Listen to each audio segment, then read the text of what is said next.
ایک ہے عقیدہ، عقیدے میں یہ ہے کہ فلاں دیوی فلاں دیوتا، یہ لکشمی دیوی ہے، یہ خوش ہو جائے تو دولت کی بارش ہو جائے گی، یہ فلاں ہے، یہ بارش کا دیوتا ہے، یہ راضی ہو جائے گا تو بارش آ جائے گی، وغیرہ وغیرہ۔ اگر آپ نے آلہہ بنا لیے ہیں اور ان آلہہ کی طرف آپ رجوع کر رہے ہیں تاکہ وہ آپ کی ضرورتوں کو پورا کر سکیں، آپ کی مصیبتوں کو ٹال سکیں، آپ کی دعاؤں کو سن سکیں، تو یہ شرک ہے اعتقادی۔ وَلَا تَجْعَلْ مَعَ اللَّهِ إِلَٰهًا لَا إِلَٰهَ إِلَّا اللَّهُ، کوئی نہیں ہے الہ، کوئی نہیں ہے دعاؤں کا سننے والا، کوئی نہیں ہے تکلیف کو رفع کرنے والا، کوئی نہیں ہے رزق عطا کرنے والا، کوئی نہیں ہے اولاد دینے والا، کوئی نہیں ہے مصیبت سے نجات دینے والا سوائے اللہ کے۔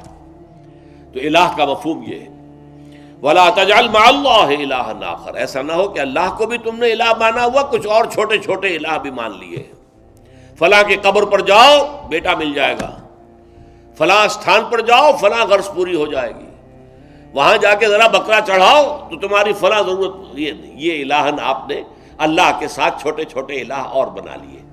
لا تجعل مع اللہ الہا آخر، اللہ کے ساتھ کسی اور کو الہ نہ بنا لینا۔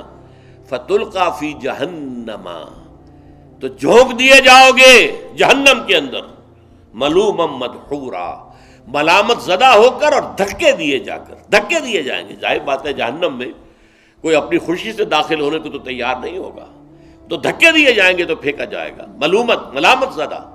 فرشتے کہیں گے تمہاری اپنی شامت اعمال ہے یہ، کیا تمہارے پاس رسول نہیں آئے تھے؟ کیا ان کی دعوت نہیں پہنچی تھی؟